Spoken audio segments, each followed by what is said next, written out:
Hey, what's up? This is Ricardo, and in this video I'll show you how to remove the keyboard on a Dell Latitude 5288. If you're looking for parts for this laptop, go to our website and use this coupon for a 5% off discount.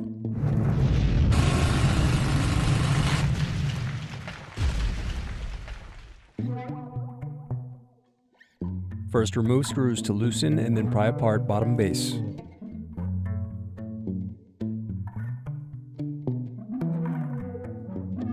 Next, unscrew and disconnect battery. Now pry apart and remove keyboard bezel. Then disconnect keyboard cable. Now unscrew and remove keyboard.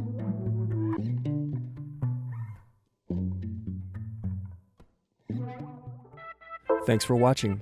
Don't forget to like and subscribe if you enjoyed this video. And if you need more, check out this playlist to watch other tutorials for your laptop.